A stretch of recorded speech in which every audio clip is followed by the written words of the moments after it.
Добрый вечер. В эфире информационный выпуск Амшик Пшара. Расскажем коротко о темах в сегодняшнем выпуске. В Сухумской средней школе номер 1 имени Баграта Шенкуба открылись классы русского языка и литературы. Ушла из жизни мать героя Абхазии, добровольца из Кабардино-Балкарии Гены Карданова, Лейла Карданова. Географический диктант прошел в представительстве дирекции Всемирного фестиваля молодежи.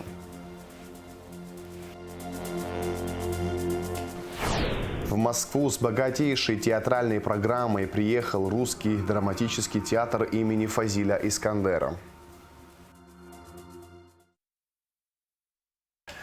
Депутаты Народного собрания Беслан Халваш, Винори Бебия, Тимур Шергеля и Беслан Эмурхба по приглашению председателя Госдумы Вячеслава Володина принимают участие в международной конференции «Роль взаимодействия фракций, политических партий и блоков в межпарламентском сотрудничестве стран СНГ», которая проходит в Москве с 1 по 3 декабря.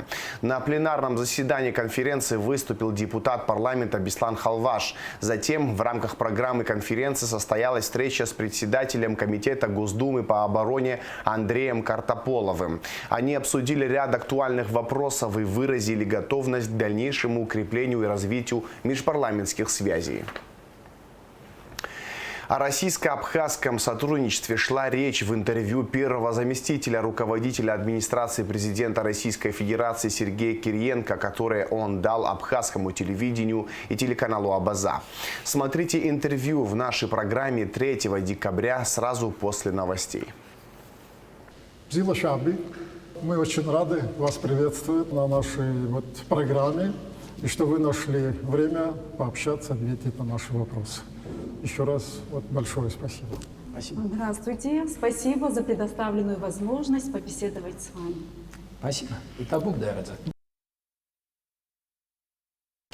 Утверждение об изменении наименования аэропорта Сухум имени Владислава Григорьевича Ардзинба не соответствует действительности. Международный аэропорт Сухум, согласно ряду нормативно-правовых актов, носит имя Владислава Григорьевича Ардзинба.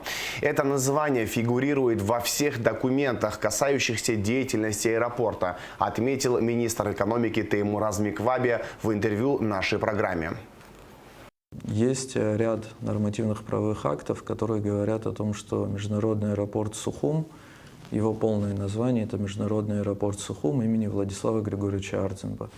У нас есть закон о наименовании географических объектов 2017 года.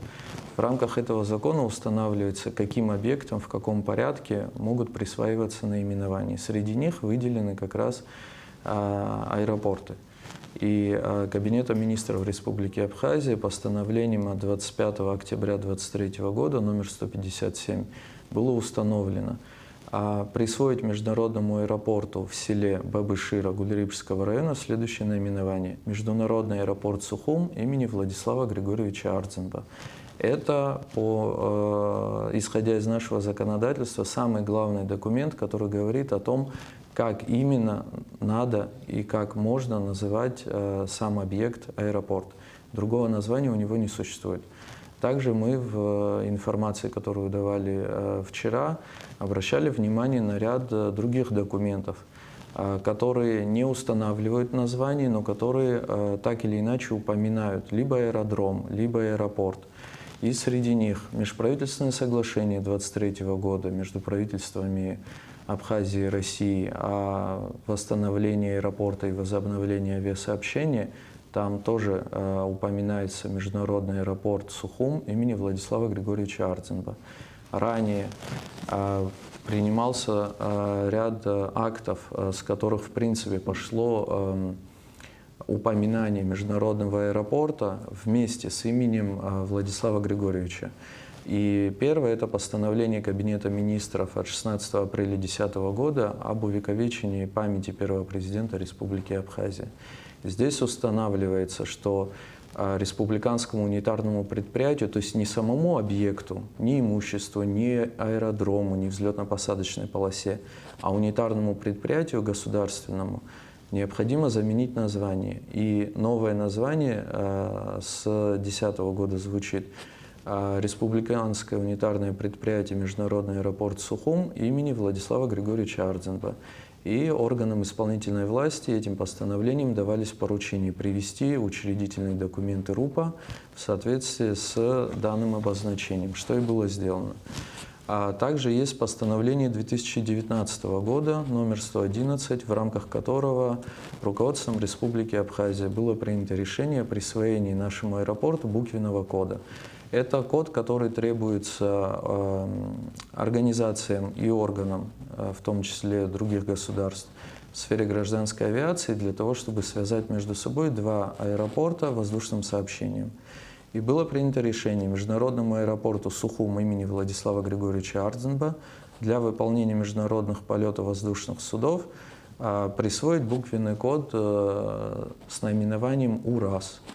То есть это вот самые главные документы, в которых Международный аэропорт Сухум не упоминается без имени Владислава Григорьевича Ардзенба, и никаких документов на текущий момент в разработке об изменении этого наименования нет и не было. Учитывая то, какую важную роль Владислав Григорьевич сыграл в создании и становлении современного абхазского государства, вряд ли кому-то в голову могла прийти такая идея. Спасибо. Бадра Гунба почтил память добровольца из Абхазии Гургена Григоряна, погибшего в зоне СВО. Прощание с бойцом прошло в селе Парнаут Гулрыбского района. В церемонии также приняли участие вице-президент Беслан Бигвава, премьер-министр Владимир Делба, члены правительства, исполняющий обязанности главы Гулрыбского района Саид Харазия. Руководители страны выразили соболезнования родным и близким погибшего и высказали слова поддержки. Ушла из жизни мать героя Абхазии, добровольца из Кабардино-Балкарии Гены Карданова, Лейла Карданова. Она практически каждый год приезжала в Абхазию, однако в последние годы в связи с преклонным возрастом дорога ей была не под силу. Правительство республики, а также представители благотворительного фонда «Помним» по мере возможности уделяли матери героя внимание. Старались окружить ее заботой и теплом. Память о женщине, воспитавшей защитника Абхазии, навсегда останется в истории нашей страны. 15 классов русского языка и литературы появились в школах Абхазии при поддержке Минпросвещения России. 2 из них открылись в первой школе имени Баграта Шенкуба. Классы оборудованы всем необходимым, чтобы учащимся было комфортно и интересно изучать один из самых сложных и богатых языков мира. В этом убедилась Яна Шакая. В 14 школах республики создано 15 специализированных классов русского языка и литературы. Они открыты в рамках проекта «Россия. Мои горизонты», который реализует Минпросвещение России при поддержке Минпросвещения Абхазии и фонда «Моя история». Классы отремонтированы и оборудованы ноутбуками, интерактивной доской, полным комплектом учебной мебели, учебно-методическими и дидактическими наглядными материалами, словарями, художественной литературой, настольными играми. Мы очень благодарны за то, что нам сделали такой класс. Нам нравится будет в нем учиться, и он нам понравился. Мы хотим, чтобы по всей школе еще сделали нам такие классы, и мы будем очень рады. Спасибо тем, кто сделал нам этот класс. Так, проект предусматривает внедрение в классах цифровых ресурсов и программного обеспечения, разработанных отечественными производителями и применяемых в российских школах. Так, здесь появился доступ к профориентационным диагностикам единой модели, профориентации «Билеты в будущее». В церемонии открытия приняли участие министр просвещения республики Хана Гунба и представители фонда поддержки гуманитарных наук «Моя история». Мы очень надеемся на то, что проект будет иметь продолжение. В рамках реализации продолжения данного проекта мы хотели бы реализовать такую же программу по классам математики, физики, Также мы, Министерство просвещения, планируем такие же классы реализовать по абхазскому языку и литературе. Действительно, многие годы учителям приходилось в сложных условиях преподавать в школах, но все это меняется. По мере возможности мы стараемся охватывать и сельские школы в том числе, для того, чтобы хорошие условия дошли до каждого ученика нашей страны. Фонд «Моя история» при поддержке обоих министерств, при поддержке лично министров Сергея Сергеевича Кравцова и Ханны Владимировны Гунба в этом году запустил новый проект, он называется «Россия. Мои горизонты». Одноименный проект тому, который существует в Российской Федерации. В России это проект для школьников, который помогает им профориентироваться. Здесь же это проект, позволяющий обновлять классы, создавать специальные классы в школах республики, в первую очередь направлены на изучение русского языка и литературы. Русский язык является мостом дружбы и взаимопонимания между двумя народами, отметил в своем послании министр просвещения России Сергей Кравцов. Он подчеркнул, что всесторонняя поддержка в развитии качественного образования и создания современных условий для изучения русского языка для всех детей Абхазии будет продолжена. Всего 15 классов было поставлено более 8,5 тысяч единиц учебного оборудования и инвентаря. В перечень школ-участниц проекта вошли школы Сухума, Порчала, Гагры, Гарского, Гудаутского, Гулрыбского и Ачимчирского районов, в том числе все 4 школы-интерната республики. Яна Шакая, Эльдар Дамиров, Абхазское телевидение.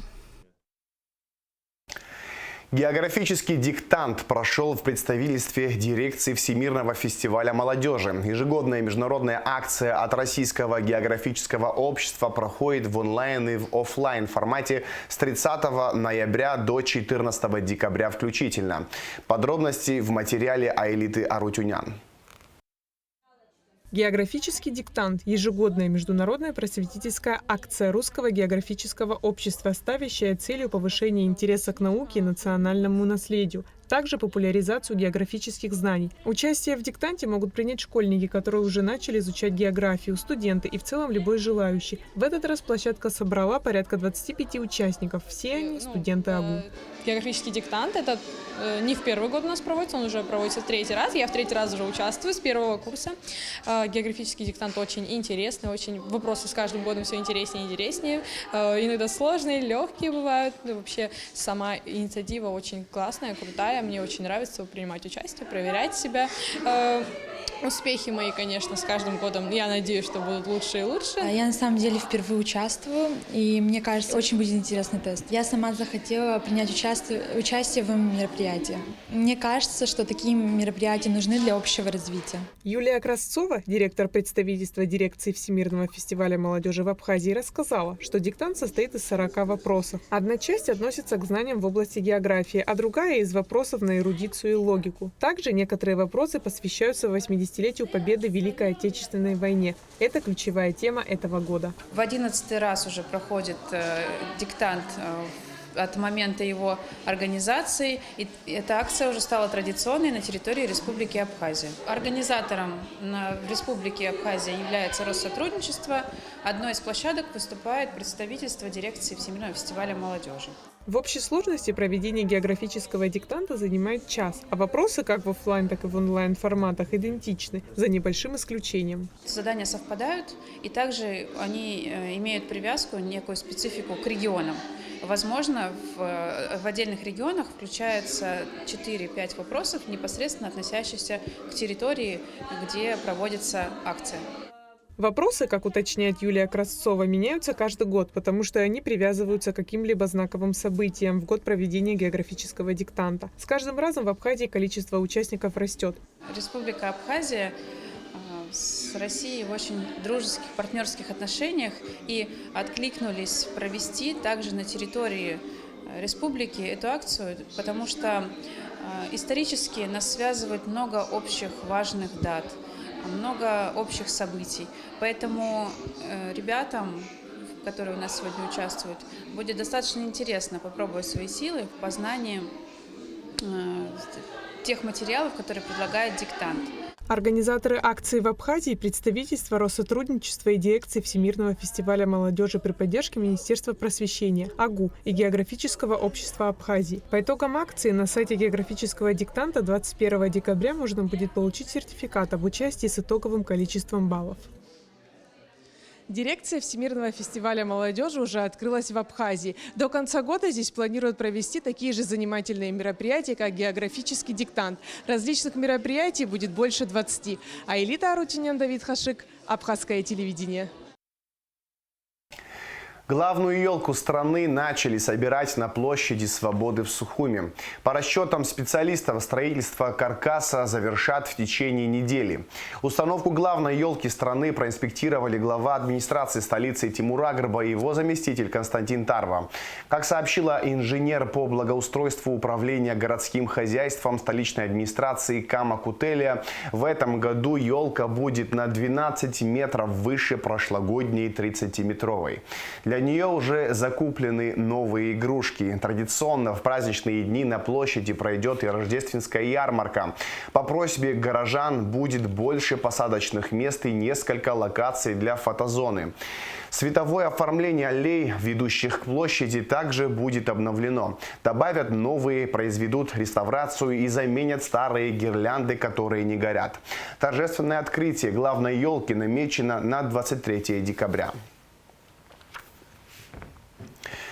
Распоряжением премьер-министра Владимира Делба Государственному управлению лесного хозяйства, Госкомитету по экологии и природопользованию и МВД поручено усилить контроль по охране хвойных насаждений, пресечению фактов самовольной рубки хвойных деревьев в едином государственном лесном фонде, других лесах, парках, скверах и их незаконной реализации в предновогодний период и период проведения новогодних праздников. Государственному таможенному комитету поручено вперед с 1 по 31 декабря не реже одного раза в 3 календарных дня представлять в МВД сведения об объемах ввезенных в Абхазию ели и пихты, а также сведения о лицах, импортировавших эти товары. Центральным и местным органам госуправления, унитарным предприятиям, госучреждениям и иным государственным организациям рекомендовано использовать для проведения новогодних праздников искусственные новогодние елки.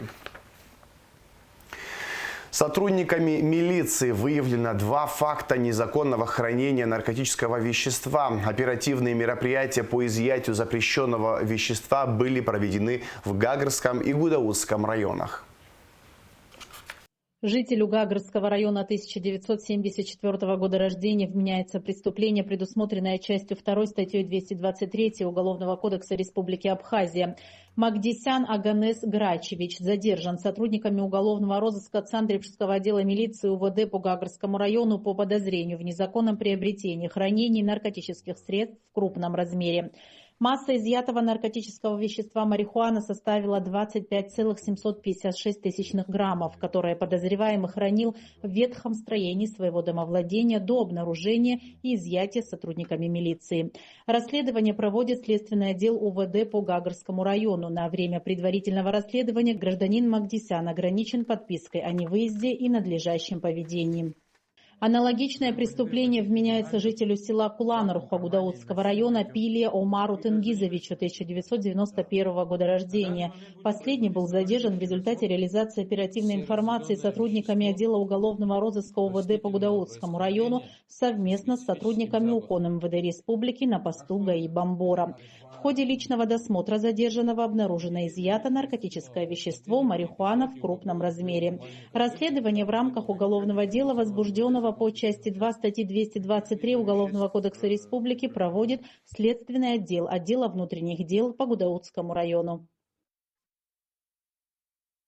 В Москву с богатейшей театральной программой приехал Русский драматический театр имени Фазиля Искандера. С 1 по 4 декабря столичные зрители увидят сразу 5 лучших спектаклей коллектива. Про уверенный старт гастролей в репортаже Гугу Цивардани.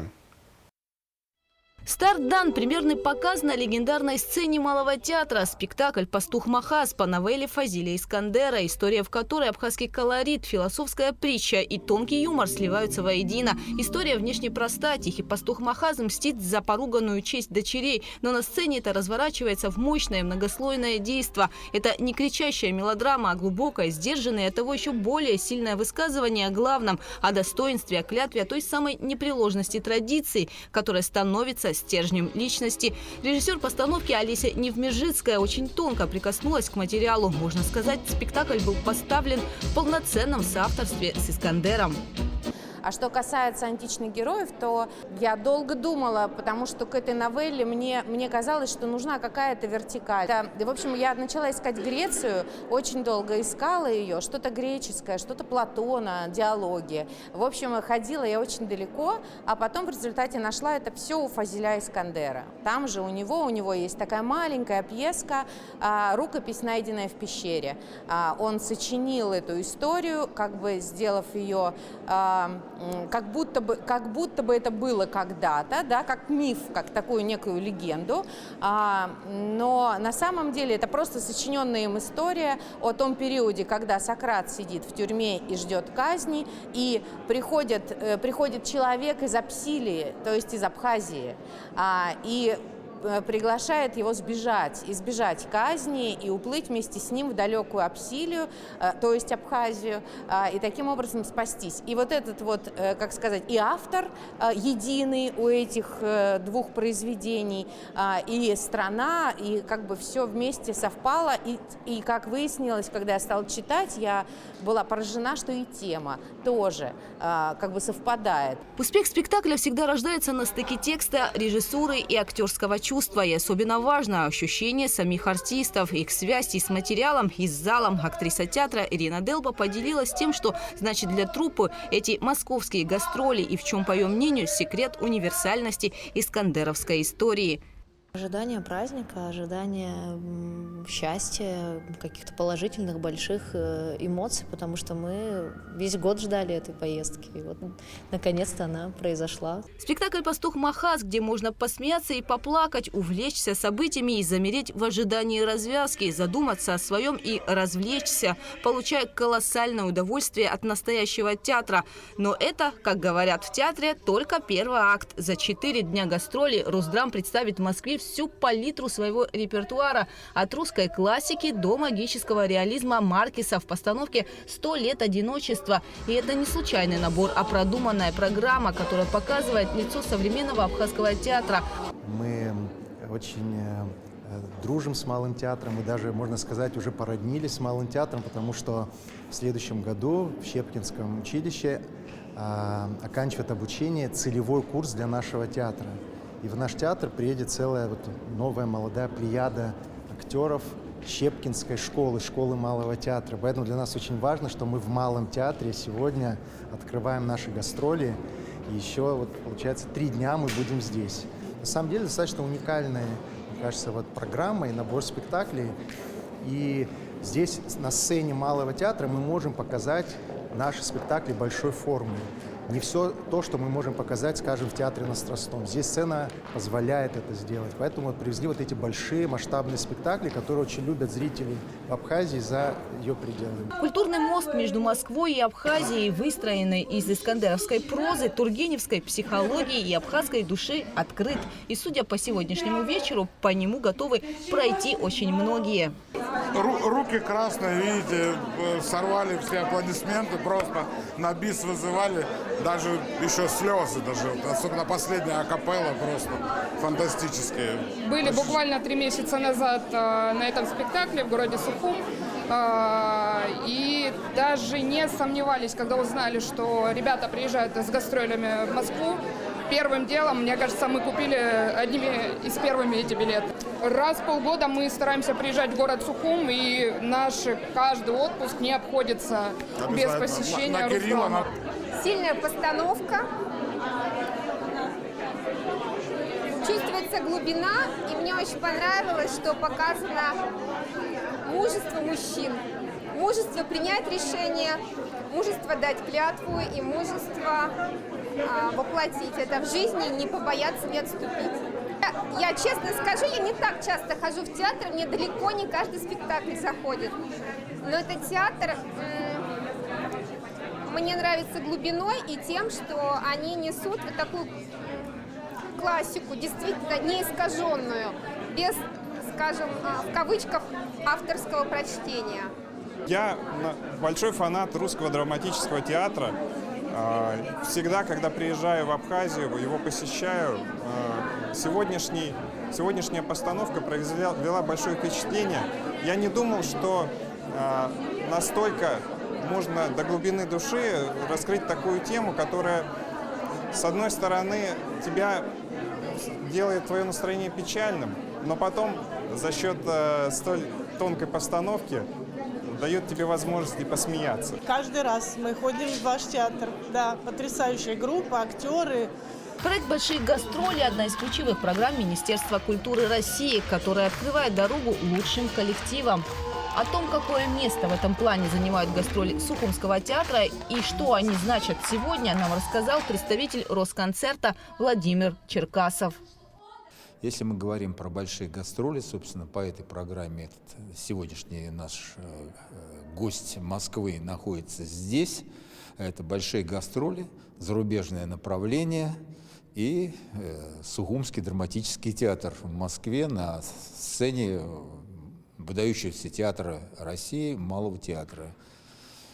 Это первый раз, когда этот театр, я думаю, он очень хорошо представляет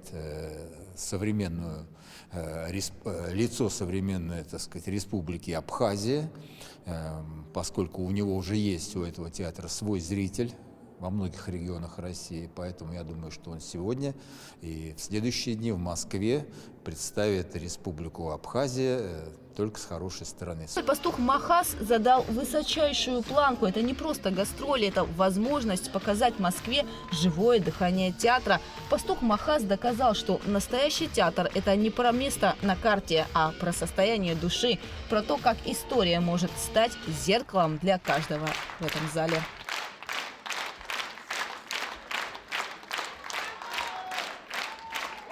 Гугуца Вардания, Абхазское телевидение. А сейчас расскажем о погоде.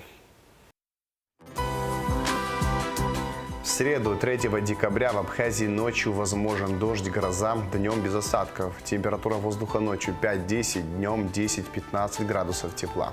Температура морской воды плюс 15 градусов.